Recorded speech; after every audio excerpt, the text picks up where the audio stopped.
मैंने सुना है कि जो इंडस्ट्री है ना, वहाँ पे लोगों को काफी स्ट्रगल करना पड़ता है काम मिलने के लिए। तो कभी आपके साथ कोई ऐसी टफ सिचुएशन आई है? अगर आप इस इंडस्ट्री में आ रहे हो तो ट्रॉमा के लिए तो आप रेडी रहना। ऑलमोस्ट मेरी एक मूवी साइन हो गई थी, सब कुछ बहुत अच्छे से चल रहा था। उसके बाद मुझे लगा कि ले अब तो मेरा काम बन ही गया, एंड मैं इतनी खुश थी, इतना खुश थी। तो फिर मैंने 3-4 दिन बाद उनको बोला चलिए सर बताइए कि अभी नेक्स्ट क्या करना है। उन्होंने बोला आओ आओ, फिर कोई कुछ काम की बात नहीं करते, फालतू बात करते हैं। मैंने डायरेक्ट पूछ लिया, sir do you have any expectation from me? जो क्रिएटर्स होते हैं, मॉडल्स होती है, लोग ना उनके ड्रेसिंग सेंस को लेके बहुत ज़्यादा बोलते हैं। 2 तरीके के आपके फॉलोवर्स होते हैं, एक जो आपको जेलसी के लिए सिर्फ आपको देखने के लिए फॉलो करते हैं कि क्या कर रही है, और कुछ होते हैं कि इंस्पायर होते हैं, मैसेज करते हैं अच्छे अच्छे कि दीदी आप कितने सुंदर लग रहे हो, यू आर सो ब्यूटीफुल, आपका ये आउटफिट बहुत अच्छा था।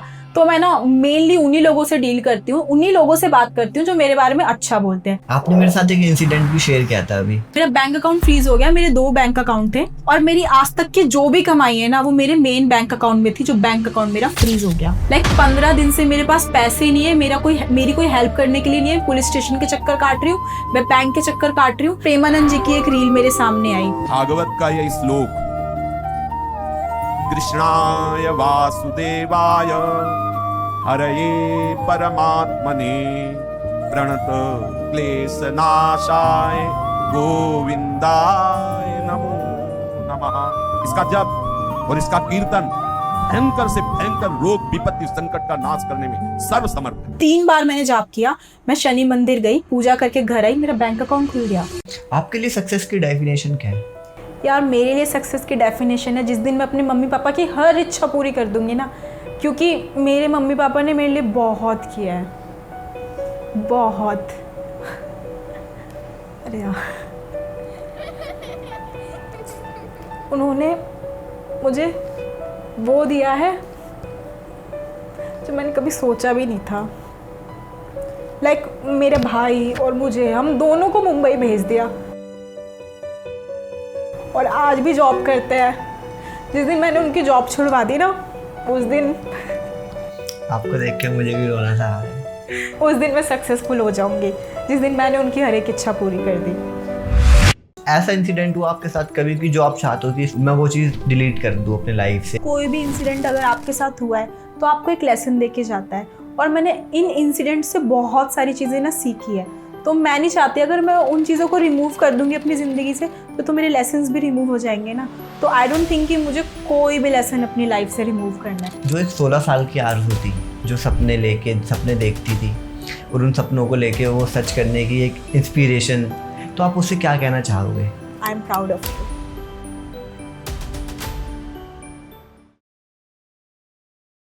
Hello everyone, welcome back to my channel timeless talk with Lalit में। तो आज हम जिनके बारे में बात करने वाले हैं, उन्होंने काफ़ी बड़े बड़े सपने लेके दिल्ली से निकल के मुंबई तक का सफ़र तय किया, टीवी शोज से लेके सीरियल्स, इंस्टाग्राम इन्फ्लुएंसिंग। तो आज मैं बात करने वाला हूँ मिस आरज़ू दहिया से। कैसे हो आप? मैं अच्छी हूँ, तुम बताओ। थैंक यू सो मच आपका हमारे शो पे आने के लिए। Thanks to you. मैंने आपकी जर्नी सुनी, जो बिहाइंड कैमरा भी बात चल रही थी, काफ़ी इंस्पायरिंग रही है। तो आपको ये थॉट, ये स्टार्टिंग आइडिया कैसे आया कि एक छोटी सी एज में आपने बताया कि आपको इंटरेस्ट था, फिर मुंबई तक का सफ़र और फिर शोज़, सपने सच होते हैं, आप एक उसका एग्जाम्पल बने। ये शुरुआत कैसे हुई आपकी? शुरुआत तो बचपन से ही हो गई थी। जब से मैंने कटरीना को देखा था ना, मुझे हो गया था कि मुझे एक्टिंग फील्ड में ही जाना है। उसके बाद से मैंने अपने घर पे भी बोल दिया कि मुझे एक्टिंग करनी है। बट मेरी फैमिली बहुत ज़्यादा अच्छे बैकग्राउंड से नहीं थे हम। इससे पहले मेरी फैमिली से कोई मुंबई भी नहीं गया था। मेरे पापा गए थे बट वो अपना काम करने के लिए गए थे, बट नहीं हुआ, देन वो वापस आ गए थे। तो मैंने जब से ही सोच लिया था कि मुझे अपनी ज़िंदगी में कुछ बड़ा करना है। एंड मैं कैटरीना कैफ से बहुत इंस्पायर्ड हुई। मैं देखती थी कि वो बिहाइंड द सीन कितनी मेहनत करती है, एंड सब जानते हैं कि कैटरीना बहुत ही ज़्यादा हार्ड वर्किंग है। एक टाइम पे तो हर कोई उनका फैन रहा है। एक टाइम क्या, मैं तो आज भी सिर्फ कैटरीना की ही फ़ैन हूँ। मेरा ऐसा है कि अगर मुझे एक बार कोई पसंद आ गया ना तो वो ही रहता है, फिर वो चेंज नहीं होता। क्या? तो जब से ही मैं उससे इंस्पायर्ड हो गई तो मैंने सोच लिया था कि हाँ मुझे इस इंडस्ट्री में जाना है। लेकिन हम बहुत ही अच्छे फाइनेंशियल स्टेबल फैमिली से नहीं है, लेकिन अभी तो बहुत अच्छा है भगवान की कृपा से। तो तब मैं जब भी मैं हमेशा एक ही चीज़ सोचती थी कि अगर मैं ज़िंदगी में कुछ करूँगी भी ना, तो अपने पेरेंट्स को कभी भी ऐसा नहीं करना चाहूँगी कि वो ही मेरे ऊपर हमेशा मेरी पढ़ाई में उन्होंने हर चीज़ में दिया है, मैं हमेशा से कुछ करना चाहती थी तो अपने पैसों से करना चाहती थी। तो मैं सोचती थी कि पहले एयर होस्टेस बनूंगी एंड एयर होस्टेस बन के मैं 5 साल जॉब करूंगी। मैं छोटी थी, लाइक आई वॉज 5-6, बट मैं काउंट करती थी। मेरे को बहुत ऐसा था कि एयर होस्टेस कितना अर्न करती है। फिर मैं सोचती थी बचपन से ही मुझे बहुत ही अट्रैक्ट करते हैं प्लेन बचपन से। तो मेरे को एयर होस्टेस भी कहीं ना कहीं बनना था और एक्टिंग तो मैं करना ही चाहती थी। लेकिन फिर मैंने सोचा कि मैं 5 साल ना एयर होस्टेस बनूंगी, उसके बाद मैं जो भी पैसे इकट्ठे करूंगी उसको लेके मैं मुंबई जाऊंगी, देन मैं एक्टर बनूंगी। मतलब बनना आपको एक्टर ही था एंड में। बचपन से ही सोच लिया था। और कहीं ना कहीं कहूँ तो मेरी मैनिफेस्टेशन है जो आज कंप्लीट हुई है कि आज मैं मुंबई रह रही हूँ। जो सोचा था उससे कई ज़्यादा मुझे भगवान ने दिया है। तो मतलब इंस्पायर मैं बचपन से कटरीना कैफ से हुई, उसके बाद मैंने अपना फोकस बना लिया कि मुझे ये करना है, ऐसे ऐसे करके यहाँ तक पहुँचना है। लेकिन सच बोलूँ तो भगवान अपने आप ही रास्ता निकालते ले गए मुझे, और आज मैं मुंबई रहती हूँ। मुंबई शिफ्ट हुए, आप हाँ। दिल्ली के रहने वाले हो, तो एक शिफ्ट होने का एक जो प्रोसीजर रहा होगा कि आप जैसे कि मुंबई मैंने सुना सपनों का शहर बोला जाता है, जो काफ़ी एक्सपेंसिव भी है, नॉर्मल कोई अफोर्ड नहीं कर सकता। तो आपने वहाँ जाके इतना स्ट्रगल कैसे, वो प्लानिंग कैसी थी आपकी, और क्या मिला आपको कि आपने सोचा कि अब मुंबई रहना है, शिफ्ट होना है। वहाँ पे आप शायद किसी को जानते भी नहीं होंगे, जैसे आप बता रहे हो कि कोई फैमिली में था नहीं उधर से, तो ऑलरेडी आपको बहुत चीज़ें सफ़र करनी थी, वहाँ के जो एक्सपेंसिस, वहाँ का ट्रैवल, नई शहर, नई जगह। तो वो जो आपकी स्टोरी रही होगी कि आप कैसे गए वहाँ पे, कैसे काम ढूंढा, कैसे आपने इतने बड़े शोज करे। जैसे कि मैंने बताया था कि बचपन से मुझे एक्टिंग करनी थी, लेकिन एक्टिंग के लिए तो मुंबई जाना पड़ेगा। तो पहले तो मेरा कोई नहीं था वहाँ पे, लेकिन उसके बाद मेरा भाई गया एंड मेरे भाई की वजह से मैं कहूँ तो आज मैं मुंबई में हूँ, because he is the one who supported me. And उसको भी मतलब एक्टिंग का एंड उसको सबसे ज़्यादा बॉडी बिल्डिंग का शौक था, तो वो स्कूल टाइम से ही बॉडी बिल्डिंग करने लगा था एंड मैगजीन्स में उसके पिक्चर्स वगैरह आने लगी थी। तो मैं बोलती थी भाई प्लीज़ तू जाना मुंबई, तू जाएगा तो तू मुझे बुलाएगा, फिर मैं भी आऊँगी। एंड वो भी काफ़ी अच्छा है इस फील्ड में, वो फिटनेस ट्रेनर भी है, ऑल्सो बहुत सारी मैगजीन्स में आ चुका है, फैशन रनवेज कर चुका है, फैशन शोज़ कर चुका है, बहुत सारे ऐड कर चुका है। तो उसने सोचा कि मैं भी क्यों ना मुंबई जाऊँ। मैंने बोला भाई जाओ ना, आप जाओगे तो मैं आऊँगी। देन ही प्रॉमिस भी मैं तुझे लेकर जाऊँगा, एंड उसने अपना प्रॉमिस भी फुलफिल किया। तो अब क्या हुआ था, लाइक जब मैं, और जो मैंने सोचा था बिल्कुल मेरी लाइफ ना उसी तरीके से चल रही थी। लाइक मैंने अपनी स्टडीज़ कंप्लीट करी, मैंने 5 मंथ जॉब भी किया JP सिद्धार्थ राजेंद्र नगर में, एंड उसके बाद मुझे समझ में आ गया कि जॉब मेरे लिए नहीं बनी है। लेकिन जैसे कि मैंने बताया था कि मुझे प्लेन्स बहुत फैसिनेटिंग लगते हैं, तो मैंने बचपन से ही सोचा हुआ था कि मुझे एयर होस्टेस तो बनना है। तो I was like taking training for the air hostess. Then lockdown आने से पहले क्या हुआ, लाइक एक इंसिडेंट बताती हूँ। पूरी क्लास में हम लोग सब, हमारी पढ़ाई चल रही थी, देन हमारे जो सर थे वो हमारी क्लास में आए। उनकी ना आदत थी क्लास में आने की और मस्ती करने की। जो हेड थे हमारे, वो आए एकदम से क्लास में, एंड उनको हैंड रीडिंग करना आता था। तो आए, सब पूरी क्लास में सबका हाथ देखने लगे एकदम से, और हाथ देखते देखते सबका हाथ देखने के बाद उन्होंने मेरा हाथ देखा। मेरा हाथ देखने के बाद उन्होंने ऐसे बोला, अरे कि ना गाइज, आप पूरी क्लास में ना सबसे ज़्यादा भाग्यशाली लड़की ना ये है, और इन कमिंग 6 मंथ ये सेलिब्रिटी बनेगी। जब मुझे कोई आइडिया नहीं था कि मेरी लाइफ बदलने वाली है और क्या होने वाला है, मुझे कोई आइडिया नहीं था, बस ये उन्होंने मुझे बोला था। आफ्टर 1 मंथ मैं एक भी इंटरव्यू आज तक एयर होस्टेस के लिए नहीं दे पाई।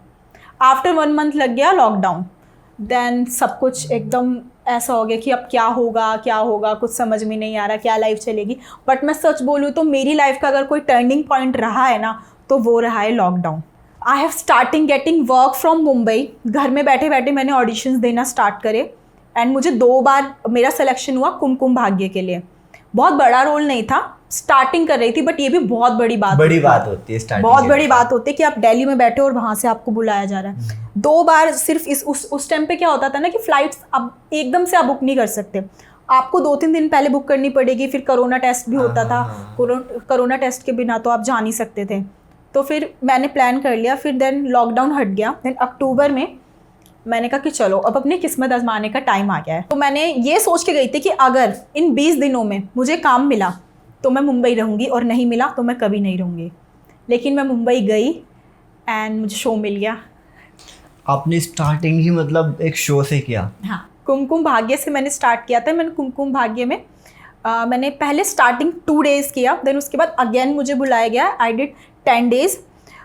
उसके बाद मैंने फिर काफ़ी सारे शोज़ किए, कुंडली भाग्य, ये है चाहते, बहुत अच्छे बड़े रोल तो नहीं थे, बट स्टार्टिंग में वो भी मिलना एक बहुत बड़ी बात है। लाइक मैं आई एम वेरी ग्रेटफुल कि भगवान ने मुझे अपॉर्चुनिटी दी और मैं मुंबई गई, एंड जब से फिर मैं मुंबई हूँ। जैसा कि आपने बताया कि आपने ऑनलाइन ऑडिशन दिया और पहला ही शो आपको मिल गया। हाँ। लेकिन मैंने सुना है कि जो इंडस्ट्री है ना, वहाँ पे लोगों को काफ़ी स्ट्रगल करना पड़ता है काम मिलने के लिए।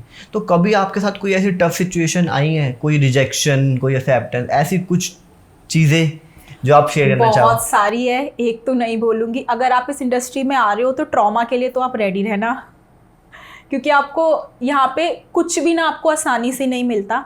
एंड अगर मैं बोलूँ, यहाँ हार्डवर्क से ज़्यादा आपकी किस्मत चलती है, एंड आपके कॉन्टैक्ट्स होना बहुत इंपॉर्टेंट है। और था एक टाइम, जो टाइम मैंने बहुत बुरा देखा है, अच्छा टाइम भी मैंने बहुत देखा है, बुरा टाइम भी देखा है। लाइक अगर जो लोग इस इंडस्ट्री में आना चाह रहे हैं ना, वो 2 चीज़ों से तो हमेशा प्रिपेयर्ड रहे कि जब भी आप किसी से मिलने जाते हैं, सबसे पहले आप उनका वर्क प्रोफाइल देखें कि उन्होंने क्या क्या काम किया हुआ है, एंड उनका IMDb देखिए कि उन्होंने क्या क्या काम किया हुआ है। और ऐसे ही ना किसी की बातों में ना आए, क्योंकि जब आप न्यू होते हो ना, आपको लोग यूज़ करने की सोचते हैं सिर्फ। वो बस चाहते हैं कि आप इस इंडस्ट्री में आ गए हो, वो आपको कैसे पागल बनाया जाए।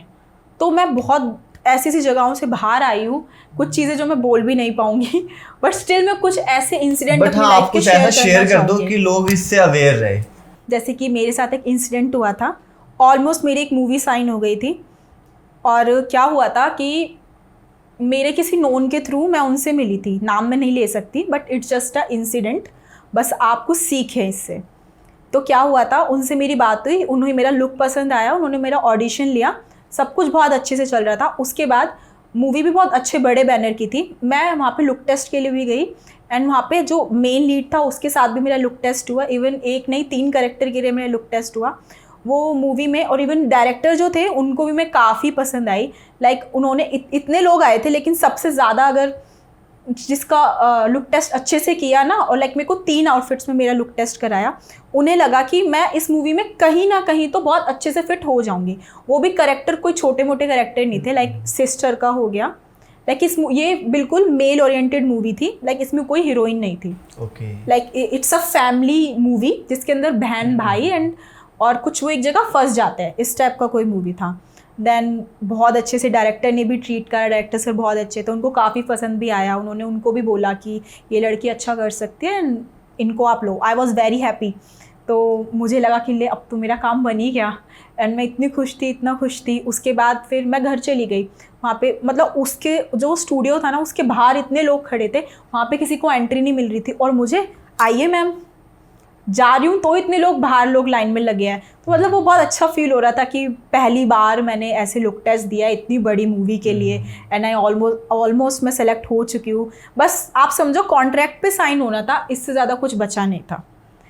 तो मैं बहुत खुश। तो फिर मैंने 3-4 दिन बाद उनको बोला कि चलिए सर बताइए कि अभी नेक्स्ट क्या करना है। उन्होंने बोला आओ फिर कोई कुछ काम की बात नहीं करते, फालतू बात करते हैं। देन उनके बाद फिर मैं वापस चली जाती हूँ। फिर नेक्स्ट 1-2 बार 2-3 बार ऐसी टाइम वेस्ट किया 2-3 बार मेरा। मैं अपने बाकी सारे काम छोड़ के जाती हूँ। मतलब मैं थोड़ी इस टाइप की हूँ कि अगर मुझे लग रहा है ना कि अगर मेरे मन में आपके लिए कोई बात है तो मैं ज़्यादा देर अपने मन में नहीं रख पाऊँगी, मैं बोल दूँगी। मैंने डायरेक्ट पूछ लिया, sir do you have any expectation from me. तो फिर वो बिल्कुल ऐसे हो गई, मतलब बोल भी नहीं रहे कि हाँ हैं और नहीं भी कर रहे हैं, बोल भी नहीं रहे, हाँ भी नहीं भर रहे, बस वो हक्के बक्के हो गए कि मैं क्या बोलूँ। तो फिर मैंने कहा बोलो। तो फिर कहते कि इंडस्ट्री में तो बिना कुछ काम ऐसे करे, बिना किसी की हेल्प के आप कुछ बन ही नहीं सकते हैं। आज मैं आपका साथ दे रहा हूँ, कल आप कुछ बनेंगे तो मुझे याद रखेंगे। बिना अगर आपके साथ इंडस्ट्री में किसी का सर पे हाथ नहीं होगा तो आपको तो काम मिलेगा नहीं।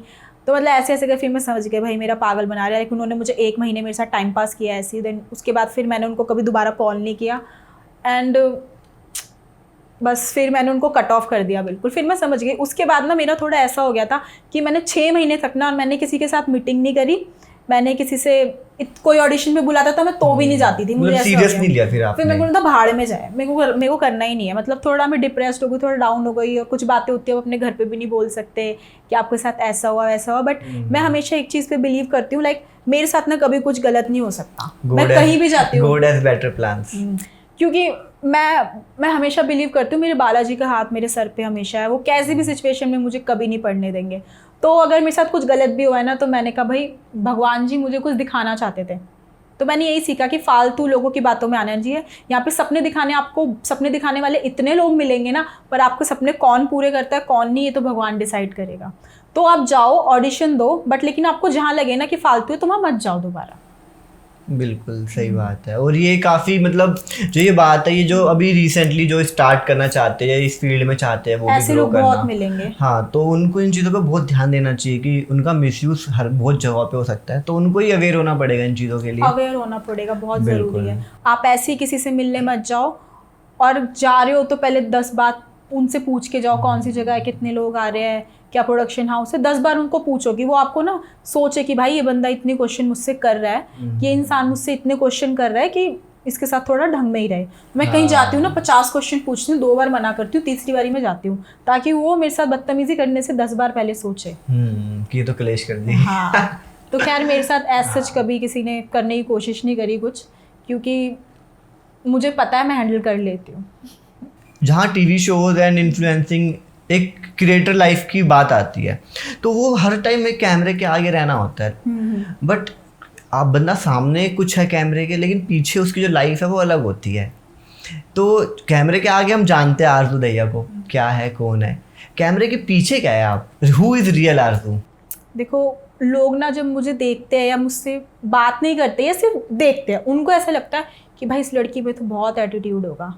मुझे आज तक सबने यही बोला है, जब तक मुझसे बात नहीं करी है ना, जब तक यही बोला है कि मुझे तो लगता था यार तू बहुत घमंडी होगी, बट तू तो बिल्कुल भी घमंडी नहीं है। आज तक बचपन से मेरी ट्यूशन टीचर से लेके मेरे से बड़े लोगों का भी सेम कहना है, लेकिन जब वो मुझसे मिलते हैं, बातें करते हैं, I am very different personality. And also like अगर बात रही रील और रियल, मैं जैसी रील्स में हूँ वैसी ही रियल में हूँ। मेरे को ना फेक करना आता नहीं है। लाइक किसी के साथ ना तो मेरी दोस्ती कभी फेक रही है, और ना ही किसी के साथ मैंने कभी पैसों के लिए या किसी चीज़ के लिए दोस्ती करी है। मेरा अगर किसी के साथ इमोशनल अटैचमेंट होता है तो वो हो जाता है। जैसा कि मैंने स्टार्टिंग में बोला था, अगर कोई एक बार पसंद आ गया तो वो ही रहेगा, उसको कोई चेंज नहीं कर सकता। आपका है कोई बेस्ट फ्रेंड अभी? हाँ है ना, कौन? शिवांगी। तो आप दोनों वो का तो ऐसा मेरी कुछ... लाइफ चेंजर है। लाइक मतलब जब उससे मेरी फर्स्ट टाइम भी बात हुई थी ना, I started crying, I don't know why. एक इमोशनल कनेक्शन पहले ही दिन से बन गया था। मतलब कैसे, जो आप लाइक कितना जानते हो बाहर के लोगों के बारे में? एक मेरा तो ऐसा है कि मैं जल्दी किसी पर ट्रस्ट ही नहीं कर पाता, तो आप कह रहे हो फर्स्ट टाइम ही? देखो मैं ना बहुत चूजी हूँ दोस्ती के मामले में ना, मैं बात सबसे कर सकती हूँ, बट मैं दोस्त सबको नहीं बनाती। मेरी प्रॉब्लम है। लाइक मेरे मुंबई में भी गिने चुने 2 या 3 दोस्त हैं, गिने चुने सब, क्योंकि मेरा है लाइक अगर मेरा वाइब मैच हो गया तो सब ठीक है, नहीं हुआ तो सबके साथ रहूँगी मैं अच्छे से, बट दोस्ती सबसे नहीं हो पाती मुझसे। जो क्रिएटर्स होते हैं, मॉडल्स होती है, लोग ना उनके ड्रेसिंग सेंस को लेके बहुत ज़्यादा बोलते हैं कि आप ऐसा पहनते हो, वैसा पहनते हो, या बहुत ज़्यादा पॉइंट्स उठाए जाते हैं। तो आप उनसे कैसे डील करते हो? 2 तरीके के आपके फॉलोवर्स होते हैं। एक जो आपको जेलिसी के लिए, सिर्फ आपको देखने के लिए फॉलो करते हैं कि क्या कर रही है, ये कैसे ग्रो हो रही है यार, हम नहीं हो पा रहे, ऐसे बहुत हैं। और कुछ होते हैं कि इंस्पायर होते हैं, मैसेज करते हैं अच्छे अच्छे कि दीदी आप कितने सुंदर लग रहे हो, यू आर सो ब्यूटीफुल, आपका ये आउटफिट बहुत अच्छा था। तो मैं ना मेनली उन्हीं लोगों से डील करती हूँ, उन्हीं लोगों से बात करती हूँ जो मेरे बारे में अच्छा बोलते हैं। जो नेगेटिव बोलते हैं मैं उनको इग्नोर कर देती हूँ। मैं ब्लॉक भी नहीं करती, बोलने दो, क्योंकि लोगों के 2 मुँह हैं, वो बोलेंगे ही बोलेंगे। जैसा कि आपने बताया कि आप बहुत चूजी हो फ्रेंडशिप को लेके, आपके लिए फ्रेंडशिप का रियल डेफिनेशन क्या है? देखो यार, मैं अगर बोलूँ तो मेरे लिए जिसको मैंने चाह लिया ना, जिसको मैंने दिल से चाह लिया, मैं उसके लिए करूँगी ज़िंदगी भर, चाहे वो मेरे लिए करे या ना करे। बट लेकिन अगर मैं बोलूँ, मैंने मेरे दोस्त बहुत अच्छे रहे हैं, चाहे स्कूल से हो चाहे कॉलेज से, मेरे गिने चुने दोस्त हैं। बट अगर मैं कहूँ किसी ने मेरे लिए उतना ही किया जितना मैंने उसके लिए किया, तो वो एक ही है, वो शिवांगी है। क्या बात है, आप दोनों का क्योंकि कोई ऐसा स्पेशल मेमोरी या मोमेंट शिवांगी है? की सबसे अच्छी बात पता है क्या लगती है? लाइक ना, she don't ask, she give. मतलब मेरे बोलने से पहले चीज़ें कर कैसे देती है मुझे तो यही नहीं पता। मैं अगर दुखी हुई होंगी ना, आप सैड हो, कोई बात हुई है, बताओ मुझे, पता नहीं कैसे पता लग जाता है। अब कल की बात है, मैं बहुत दुखी थी, मुझे टेक्स्ट आया कि कोई बात है क्या, आपको मुझसे कोई बात करनी है। पता नहीं कैसे पता चल जाता है मुझे नहीं पता, वो कनेक्शन है। मैंने कहा ना, जब मैंने पहली बार बात करी थी शिवांगी से, आई हैव स्टार्टेड क्राइंग, जबकि कुछ ऐसा था नहीं रोने को, बट पता नहीं मैं क्यों रो गई। लाइक पहली बार ना किसी ने मुझसे ये पूछा था कि why you are not happy, आप दिखाते हो आप बहुत खुश हो, बट अंदर क्या चल रहा है आपके? किसी ने पहली बार मुझसे ये चीज़ पूछी थी। जब से शिवांगी मेरी लाइफ में आई ना, मैं स्पिरिचुअल भी बहुत हो गई हूँ, बहुत जो ज़्यादा। सबसे ज़्यादा सबको ही होना जरूरी है। हाँ, बहुत ज़रूरी है। जब से मैं स्पिरिचुअल हुई हूँ ना, मेरी ज़िंदगी बदल गई। आपने मेरे साथ एक इंसिडेंट भी शेयर किया था अभी। अच्छा हाँ यार, मतलब वो एक ऐसा टाइम था कि मेरा बैंक अकाउंट फ्रीज़ हो गया था, एंड उस टाइम पे मेरा भाई भी मुंबई नहीं था, वो भी दिल्ली आया हुआ था, एंड मैं घर पे अकेली थी और मेरा बैंक अकाउंट फ्रीज़ हो गया। मेरे 2 बैंक अकाउंट थे और मेरी आज तक की जो भी कमाई है ना, वो मेरे मेन बैंक अकाउंट में थी, जो बैंक अकाउंट मेरा फ्रीज़ हो गया। एंड मुझे नहीं पता मैं क्या करूँ। मेरे दूसरे अकाउंट में ओनली 3K रुपीज़ थे। अब मुझे समझ में नहीं आ रहा कि मैं क्या करूँ और क्या नहीं। लाइक 15 दिन से मेरे पास पैसे नहीं है, मेरी कोई हेल्प करने के लिए नहीं है। पुलिस स्टेशन के चक्कर काट रही हूँ, मैं बैंक के चक्कर काट रही हूँ, लेकिन मैंने भगवान से नहीं बोला ठीक करो। मैं भगवान के पास तब तक नहीं जाती जब तक मैं टूट जाती हूँ, क्योंकि मैं एक चीज़ पे बिलीव करती हूँ, अगर मुझे भगवान खुशियाँ देता है ना, तो जब वो दुख देता है ना, तो मैं वो भी एक्सेप्ट करती हूँ, क्योंकि वो उसका दिया हुआ है। मैं कभी उनसे शिकायत नहीं करती। जब मैं बिल्कुल ही टूट जाती हूँ ना, मैं तो उनके पास जाती हूँ। तो मेरा है कि मैं हर शनिवार मंदिर जाती हूँ। 15 दिन से ये प्रॉब्लम सॉल्व नहीं हो रही थी। मैं ऑटो में बैठी, मैं जा रही थी मंदिर, और मैंने रील्स देख रही थी। रील देखते देखते प्रेमानंद जी की एक रील मेरे सामने आई। तो उसमें प्रेमानंद जी बोलते हैं कि कितना भी बड़ा संकट हो, आपको सिर्फ एक मंत्र का जाप करना है, और आप देखना आपके श्री कृष्ण, अगर आप जानना चाहते हैं ना आपके श्री कृष्ण क्या है, तो आप बस इस मंत्र का जाप करना 3 बार। कितनी भी बड़ी प्रॉब्लम हो, कैसे सॉल्व हो जाएगी ना, आपको ही नहीं पता। तो बस मैंने वो रील में मंत्र सुना, कृष्णाय वासुदेवाय हरे परमात्मने प्रणता क्लेश नाशाय गोविंदाय नमो नमः। 3 बार मैंने जाप किया। मैं शनि मंदिर गई, पूजा करके घर आई, मेरा बैंक अकाउंट खुल गया। सीरियसली? मतलब जिसके लिए मैं इतने दिन से चक्कर काट रही हूँ, सब कर रही हूँ मैं, और मेरे फ़ोन में पेमेंट आई। मैंने कहा मेरा बैंक अकाउंट तो फ्रीज़ है, ये कैसे खुल गया? और फिर मैंने चेक किया, मैंने अपने, पता नहीं किसको भेजा, मुझे याद नहीं है, मैंने 1 रुपये भेजे और वो चले गए। और मैं इतनी खुश, मैंने कहा भाई भगवान से बढ़ के कुछ नहीं है सच में, दुनिया में कुछ नहीं है। ही इज़ मैजिक, एंजल, सब कुछ है। मैं तो जब भी दुखी होती हूँ ना, मैं बस उनके पास जाती हूँ, बैठ जाती हूँ, बस मैं कुछ नहीं बोलती, मैं बस उनको देखती हूँ, क्या सही है मेरे लिए, आप वही करो। मैं बस इतना बोलती हूँ, क्योंकि यार सब कुछ उनका ही दिया हुआ है। आज मैं जो हूँ ना, शायद मैंने सोचा ही होगा कभी, वो उन्होंने दे दिया मुझे। I am very lucky. और सपने सच होते हैं। यस, ज़रूर होते हैं। And manifestation works. लाइक मैं हमेशा बोलती थी भाई आप जाओ, फिर आप मुझे लेके आना। सच हुई। आपकी स्टोरी सुनते सुनते तो मुझे भी गूज़बम्प आने लग गया है। लेकिन मैंने जैसा देखा है कि जो लोग फेम कमा लेते हैं, नेम बना लेते हैं, उनकी लाइफस्टाइल टोटली चेंज हो जाती है। वो अपने जो छोटे छोटे शौक थे, जिनसे उनको खुशियाँ मिलती थी, वो सब छोड़ देते हैं। आपके साथ भी कुछ चेंज हुआ ऐसा? मैं पहले भी चटोरी थी, मैं आज भी चटोरी हूँ, और मैं हमेशा चटोरी रहूँगी। भाई मुझे अच्छा लगता है रोड साइड गोलगप्पे खाना, ढाबों पे खाना। मेरे लिए कभी भी जगह मैटर नहीं करती। मेरे लिए अगर कुछ मैटर करता है वो है टेस्ट, और वो टेस्ट आपको ढाबे पर ही मिलेगा।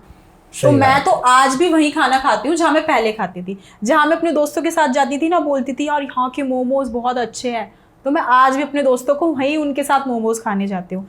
इवन ना जब मैंने टीवी शोज़ करे थे और जब मैं दिल्ली आई थी, तो मैं ऑटो ई रिक्शा में बैठी हुई थी, तो मेरे स्कूल के 1-2 दोस्त हैं जिनसे मेरी बात तभी होती नहीं है, बट मेरे नॉन में उन्होंने बोला अरे आरजू को देखा मैंने, वो बता ई रिक्शा में जा रही थी। मैंने कहा भाई मेरी मर्जी, मेरे को ई रिक्शा कंफर्टेबल रखता है, मैं जाती हूँ भाई, मेरे को नहीं फ़र्क पड़ता। मैं कार में भी खुश हूँ, मैं ऑटो में भी खुश हूँ। एक दिन की बात बताती हूँ। एक दिन मैं ऑडिशन के लिए गई थी और मेरा ऑडिशन अच्छा नहीं गया था, जबकि मैंने बहुत अच्छे से प्रिपेयर किया था। तो मैं उस दिन भगवान से थोड़ा सा नाराज़ थी। मैंने कहा भगवान जी आज मैं दुखी हूँ, और मैं जा रही थी गोलगप्पे खाने अपनी दोस्त के साथ अपना दुख मिटाने जा रही थी। तो पीछे से ना कोई चिल्ला रहा है आरजू दीदी, आरजू दीदी। मैं कह रही यार मुंबई में आरजू दीदी कौन चिल्ला रहा है? दिल्ली में तो चलो बहुत है चिल्लाने वाले, लेकिन मुंबई में कौन चिल्ला रहा है? फिर मैंने कहा कौन है? फिर मैंने पीछे मुड़ के देखा, एक बच्चा और उसका भाई मेरे पीछे भाग रहे हैं। एक लड़की थी, छोटी थी वो, और उसका भाई था, वो मेरे पीछे भाग रहे हैं। फिर मैंने रुकी, कहती दीदी आप वही हो ना जो ब्रह्मराक्षस 2 में आती थी, सोना दी हो ना? मैंने कहा हाँ दीदी प्लीज़ आपके साथ फ़ोटो, मैं आपको कितने मैसेज करती हूँ, प्लीज़ एक फ़ोटो। फिर फ़ोटो क्लिक कर आई और मैं गई। मैंने कहा भगवान जी मेरी फिरकी ले रहे हो आप, आज मैं दुखी थी तो खुश करने के लिए भेजा। हाँ। तो मतलब चटोरी हूँ, चटोरेपन के लिए हमेशा रेडी रहती हूँ, लेकिन ऐसे छोटे छोटे मिरेकल भी ना बहुत खुश कर देते हैं। जैसा कि अभी आपने बताया कि कुछ ऐसे छोटे छोटे फैंस मिलते हैं, एक मूवमेंट बन जाता है। बिल्कुल। जैसे फैंस हैं वैसे हेटर्स भी बहुत होते होंगे, ट्रोलिंग करने वाले भी बहुत होते होंगे, बहुत। उनसे कैसे डील कर पाते हो आप? यार देखो, अगर आप कुछ कर रहे हो ना, जैसे बोलते हैं ना हाथी चलता है तो 10 कुत्ते भौंकते हैं, तो वही वाली बात होती है कि अगर आप कुछ कर रहे हो तो अगर 100 लोग हैं ना, 100 में से 90 चाहेंगे ही नहीं कि आप कभी फेमस हो या आपके पास वो चीज़ है। ऐसे बहुत लोग हैं, ऐसे मेरे दोस्त भी है जिनको मैं कभी दोस्त समझा करती थी और उनके साथ हैंग आउट करा करती थी। बाद में मुझे पता लगता है कि मेरे बारे में बोलते हैं कि इसको तो मुंबई आते ही काम मिल गया, हम अपनी ज़िंदगी में तो हम इतने टाइम से यहाँ पे काम करें, हमें तो मिलता नहीं है, हमें, और मतलब जेलस करते हैं और मेरे को कभी पता ही नहीं था, पर वो लोग मेरी ज़िंदगी से अपने आप कट ऑफ हो गए। तो ना पहले मैं ना बहुत सोचती थी कि यार इसने मेरे बारे में ऐसा क्यों बोला, उसने मेरे बारे में ऐसा क्यों बोला, बट अब मुझे नहीं फ़र्क पड़ता क्योंकि लोगों की सबकी अपनी सोच है। मैं तो किसी के बारे में गलत नहीं सोचती, अगर मुझे कोई अच्छा नहीं लगता मैं कट कर देती हूँ उसको। सही बात मैं है। ना उसके बारे में अच्छा सोचती ना बुरा सोचती, मैं कट कर देती हूँ।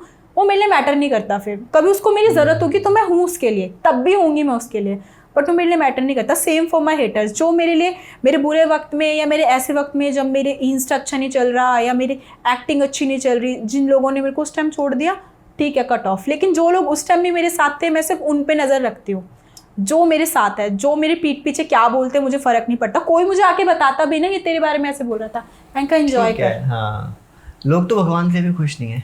सही बात है, बिल्कुल सही बात है। जब लोग भगवान से खुश नहीं है तो मैं तो भगवान भी नहीं हूँ। सही बात है। अगर हम सक्सेस होते हैं लाइफ में तो हेटर्स तो बनेंगे 100%। अगर आपके हेटर्स नहीं बने तो आप क्या सक्सेसफुल हुए? मतलब अभी फिर प्रोसेसिंग में है। फिर प्रोसेसिंग में ही है, क्योंकि हर कोई आपसे खुश नहीं हो सकता। आपके लिए सक्सेस की डेफिनेशन क्या है? यार मेरे लिए सक्सेस की डेफिनेशन है जिस दिन मैं अपने मम्मी पापा की हर इच्छा पूरी कर दूंगी ना, क्योंकि मेरे मम्मी पापा ने मेरे लिए बहुत किया है, बहुत। अरे यार, उन्होंने मुझे वो दिया है जो मैंने कभी सोचा भी नहीं था। लाइक मेरे भाई और मुझे, हम दोनों को मुंबई भेज दिया और आज भी जॉब करते हैं। जिस दिन मैंने उनकी जॉब छुड़वा दी ना, उस दिन आपको देख के मुझे भी रोना सा आ रहा है। उस दिन मैं सक्सेसफुल हो जाऊंगी, जिस दिन मैंने उनकी हर एक इच्छा पूरी कर दी। टिश्यू दे दो यार। सब कुछ वही है।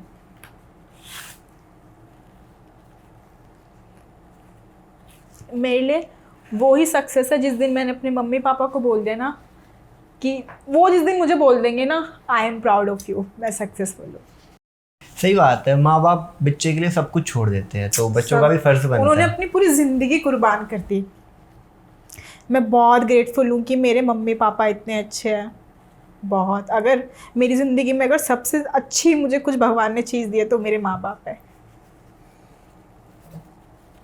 वो लग ही रहा है कि बोलते ही आंसू आ गए आपके। और टिश्यू ले लो आप। अभी हमने 2 मिनट का पोस्ट लिया था, थोड़ा सीरियस माहौल हो गया था। काफ़ी सारी चीज़ें इन्होंने मुझे बताई अभी।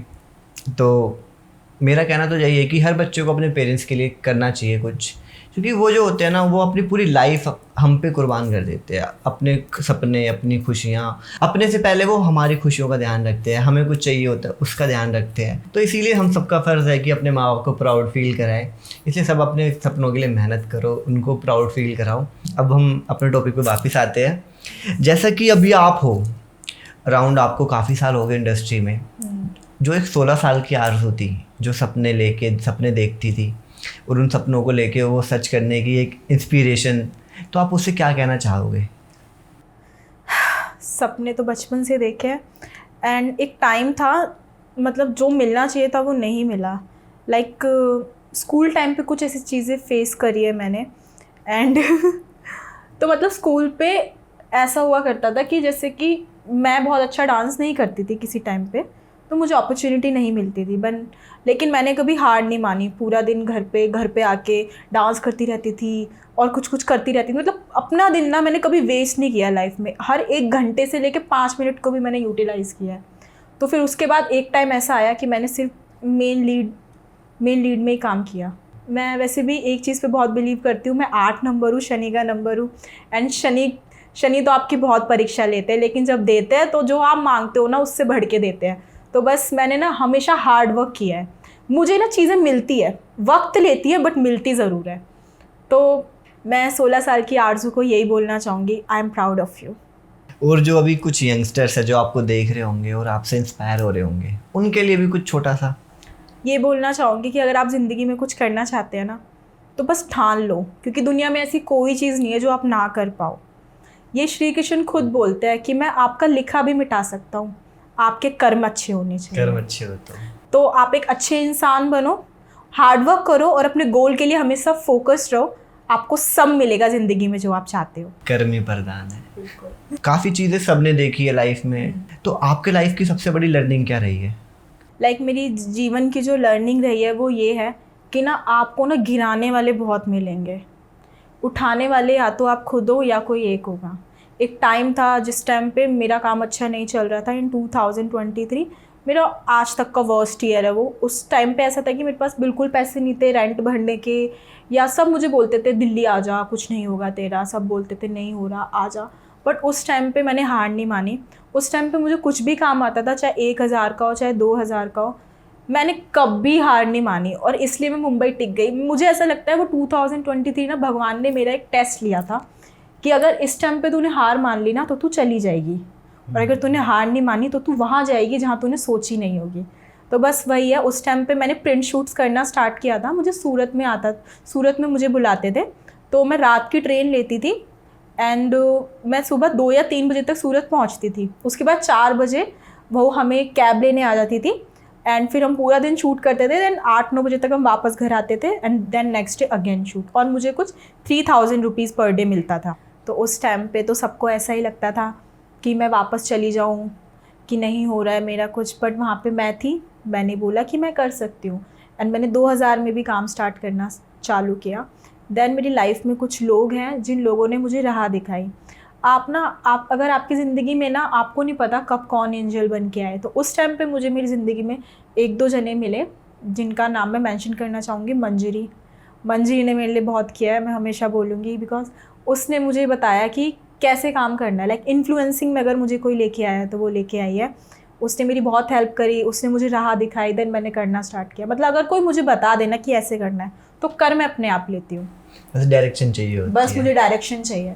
3,000 रुपये पर डे में भी शूट करती थी, जाती थी, फिर आती थी वापस मुंबई, फिर जाती थी, तो मैं कर रही थी। लेकिन उसके बाद मैंने इन्फ्लुएंसिंग करना स्टार्ट किया। इन्फ्लुएंसिंग में पहले मुझे कुछ आइडिया नहीं था कि ब्रांड इतना पैसा देता है और इतने फॉलोअर्स पे आपको इतना बजट मिलता है एंड ऑल। तो लोग मेरा बहुत पागल बनाते थे। देयर वॉज नो वन कि कोई मुझे गाइड करे। देन मेरी एक दोस्त थी मंजरी, जो मेरी लाइफ में आई उस टाइम पे, उसने मेरी बहुत हेल्प करी है। उसने मुझे रियल मतलब बताया कि इन्फ्लुएंसिंग क्या होती है, कैसे करते हैं and how do you earn, and मतलब आपकी प्रोफाइल कैसी होनी चाहिए। उसने मुझे बहुत इंस्पायर किया है। और अगर आज मेरी लाइफ में बोलूँगी ना किसी ने मुझे गाइड किया है तो शी वॉज द वन जिसने मेरी ज़िंदगी में मुझे एक वो मुकाम पे पहुँचने का रास्ता दिया है। She is the director of my influencing life. ऐसा दोस्त हर कोई डिजर्व करता है। यस बस उसके लिए कर्म अच्छे होने चाहिए। ये भी बात है। जैसा कि आपने बताया कि शूट्स का और आपका ऐसा डाउनफॉल भी आया था अराउंड 2023 में। मैं ना कुछ आपके शूटिंग के बारे में जानना चाहता हूँ। जैसे आप सेट पे जाते हो, उसका शेड्यूल क्या होता है? वहाँ आपको काफ़ी सेलेब्स भी मिले होंगे, उनका नेचर कैसा रहता है न्यू आर्टिस्ट के या न्यू एक्टर के लिए? वो कुछ शेयर कर सकते हैं आप? हाँ जी। देखो, सबसे पहले मैं एक्टिंग के बारे में बताना चाहूँगी कि जितना आसान दिखता है इतना बिल्कुल भी नहीं होता है। आप अपना पूरा दिन देते हो और पूरी दिल जान से काम करते हो। तो जैसे कि शूट पे जब आप जाते हैं तो आपकी 12 आवर्स की शिफ्ट होती है। मेरा कॉल टाइम है 8, तो 8 to 8 का शूट रहेगा। लेकिन मुझे सेट पर कम से कम भी 1.5 घंटा पहले पहुंचना होता है। तो मेरा जो सेट लगता था वो था नए गांव, जो कि मुंबई से 2 घंटा लगता है वहाँ जाने में। तो मतलब अगर मुझे सेट पे 8 बजे का मेरा कॉल टाइम है, मुझे 6:30 पहुँचना होगा, जिसके लिए मुझे कम से कम भी 4:35 तक मुझे निकलना पड़ेगा, जब जाके मैं सेट पे पहुंच पाऊंगी। और सबसे गलत बात कि आर्टिस्ट को 90 डेज़ बाद पेमेंट मिलता है, जब तक आप अपनी पॉकेट से लगाओ। तो वो टाइम भी बहुत डिफ़िकल्ट टाइम था जब स्टार्ट किया था मैंने, क्योंकि उस टाइम पे पैसे नहीं होते तो 90 डेज़ में आपको पेमेंट मिलता था एंड ऑल। अगर सबका बिहेवियर का बात करूँ तो बिहेवियर तो सबका मेरे साथ तो बहुत अच्छा रहा है एंड स्टार्टिंग में सबको यही लगता था कि मेरे अंदर बहुत एटीट्यूड है, लेकिन उसके बाद अगेन जब सब लोगों ने मुझसे बात करी तो they are like you are very sweet. तो मेरे साथ तो सबका नेचर बहुत अच्छा रहा है एंड मेरा एक्सपीरियंस भी बहुत अच्छा रहा है। बट जो अगर सबसे गलत बात मुझे टीवी शोज़ की लगती है वो है ये कि जो आपके दिन होते हैं ना वो बांध देते हैं। लाइक जैसे मैं हूँ, मेरा कैरेक्टर है, तो मेरा कैरेक्टर में मेरे 20 डेज़ लॉक कर दिए, तो मैं मंथ के 20 डेज़ उनकी हूँ। मतलब मेरे को मंथ के 20 डेज़ सेट पे जाना होगा या नहीं वो डिसाइड करेंगे, पर मैं 20 डेज़ उनके हैं तो मैं कुछ और काम नहीं कर सकती। लाइक मेरा जो लास्ट शो था उसमें क्या हुआ चाहे था, आपका रोल हो या ना हो, मैं कुछ और काम नहीं कर सकती, वो देते नहीं है डेट्स, नहीं आपको अभी आना पड़ेगा, नहीं कल आपका सेट लगेगा, कल आपका शूट है।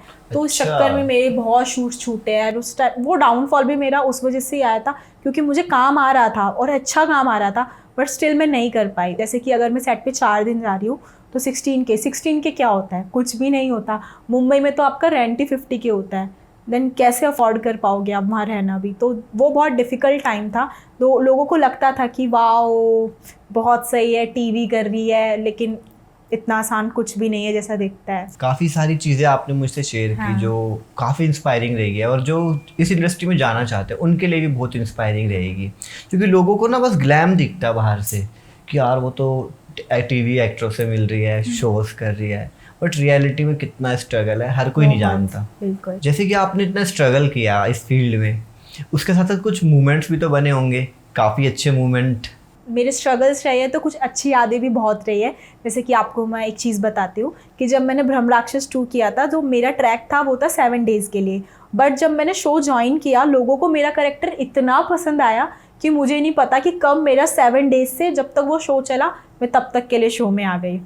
वो मेरे लिए एक टर्निंग पॉइंट था लाइफ का। मतलब मुझे सक्सेस भी मिल रही थी, मुझे काम भी आ रहा था, मुझे नाम भी मिल रहा था, एंड ऑल्सो इतने सारे फ़ैन पेजेस बन रहे थे, लोगों का इतना प्यार मिल रहा था।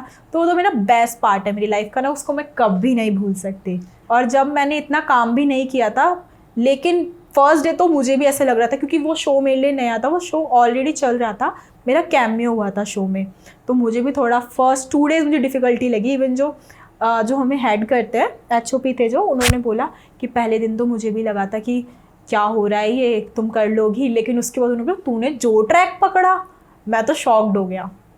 उसके बाद से फिर मैं एंड तक रही शो में। पता नहीं मेरे साथ ना एक प्रॉब्लम है, मैं जिस शो में जाती हूँ ना मेरी शादी करा देते हैं यार। जिस शो में मैं गई हूँ मेरी शादी करा दी है। ओ भाई, मतलब एक्सपीरियंस पहले ही हो गया आपको शादी बहुत में। बहुत बार शादी कर चुकी हूँ मैं। एक शो में जो मेरा लास्ट शो वो था, जैसे कि वो फील क्या होता होगा, जैसे कि यार आप ब्राइडल बन के शूट कर रहे हो, पूरा सेट लग रखा है। बहुत अच्छा फील था यार। जब ब्राइड बन के आते हैं तो सब इतने कॉम्प्लीमेंट्स देते हैं, एंड उस टाइम पे तो बहुत सारी रील्स भी वायरल हो रही थी, तो मैंने इतने लहंगा चोलीज में वीडियोस बनाई है और हर वीडियो वायरल हुई है। तो बहुत मज़ा भी आता था।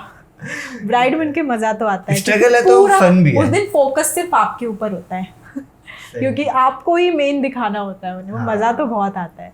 आपने मस्ती तो बहुत करी है सेट पे।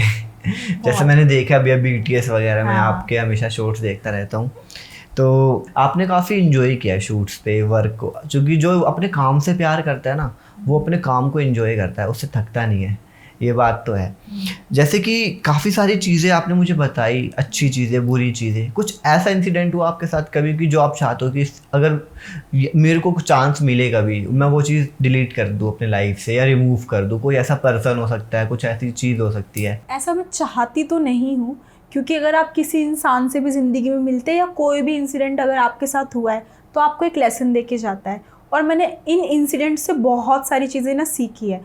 तो मैं नहीं चाहती अगर मैं उन चीज़ों को रिमूव कर दूँगी अपनी ज़िंदगी से तो मेरे लेसन्स भी रिमूव हो जाएंगे ना। तो आई डोंट थिंक कि मुझे कोई भी लेसन अपनी लाइफ से रिमूव करना है, तो मैं कुछ भी रिमूव नहीं करना चाहती। I am very happy. अभी तक मुझे ऐसा लग रहा है कि मैं जितनी भी बातें करी, आप हर चीज़ को बहुत पॉजिटिव लेते हो। बिल्कुल। इतनी पॉजिटिविटी कहाँ से आती है आपको? देखो, मैं एक चीज़ पे बिलीव करती हूँ कि अगर भगवान ना आपको सुख देता है तो वो दुख भी देता है। जब आपको सुख मिलता है तो आप खुश होते हो, लेकिन जब आपको दुख मिलता है तो आप भगवान पे कंप्लेन करते हो। मैं नहीं करती। मैं जब तक बिल्कुल हार नहीं मान लेती ना, जब तक मैं भगवान के पास उसके लिए मांगती भी नहीं हूँ, जब बिल्कुल हार मान लेती हूँ तो मैं उनके पास जाती हूँ। लेकिन वो मुझे दुख भी देते हैं तो मैं एक्सेप्ट करती हूँ, क्योंकि उनकी दी हुई हर चीज़ मुझे पसंद है। काफ़ी अच्छा लगा आपसे बात करके। Thank you. काफ़ी सारी चीज़ें आपने बताई जो हमारे और बाकी लोगों को भी जानने की बहुत ज़रूरत थी जो इस इंडस्ट्री में जाना चाहता है। और जो जो आपने चीज़ें बताई ना, वो हर कोई ये चीज़ों से सीखता है। जैसा आपने बताया कि मैं काफ़ी चीज़ों में ऐसा हुआ मेरे साथ, बट उसको मैंने इस तरीके से डील किया। तो ये चीज़ें हमें सीखने की ज़रूरत है जो भी है। तो लास्ट में मैं यही कहना चाहूँगा अपनी ऑडियंस से, जो आपको प्यार करने वाले हैं, उनको कुछ एक ऐसा बता के जाओ, उनको कोई ऐसा मैसेज दे के जाओ कि वो हमेशा उस चीज़ को अप्लाई करे अपनी लाइफ में, और जैसा आपने इतना नाम कमाया, फेम कमाया, सब कोई अपनी लाइफ में ग्रो कर सके। मैं बस इतना कहना चाहूँगी कि अगर आपने सोच लिया ना आपको ये करना है, तो बस आप करने लग जाओ। कौन क्या बोलेगा, क्यों बोलेगा, नहीं पड़ना चाहिए आपको फ़र्क। आप खुद क्या चाहते हो ना, वो मैटर करता है। एंड आज नहीं तो कल आप उसको अचीव कर ही लोगे। मेरे पास भी कुछ नहीं था, बट भगवान ने दिया ना। आपकी अगर नीयत अच्छी है ना, तो इस दुनिया में ऐसी कोई चीज़ नहीं जो आपको नहीं मिल सकती। जस्ट आपको फोकस करना है अपनी लाइफ में, एंड सब हो जाएगा लाइक अ मिरेकल। बिल्कुल, सपने सच होते हैं। बिल्कुल सच होते हैं। काफ़ी अच्छा लगा आपसे बात करके। मैं बहुत कुछ बता सकती हूँ गाइज। अगर आपने इस पॉडकास्ट को पसंद किया तो इसके बाद भी मेरे पास बहुत सारा कंटेंट है। अगर आपको कोई भी पर्सनल कुछ जानना चाहो, किसी चीज़ की इन्फॉर्मेशन लेनी चाहते हो, तो आप इनको डायरेक्ट भी डीएम कर सकते हो। मैं आईडी मेंशन कर दूंगा। तो मिलते हैं हम ऐसे नए पॉडकास्ट में। अगर और भी ऐसी नई नई चीज़ें, इंस्पायरिंग स्टोरीज जानने के लिए फॉलो कर लो हमें, सब्सक्राइब कर लो। बाकी मिलते हैं अगले पॉडकास्ट में। तब तक के लिए राधे राधे। राधे राधे।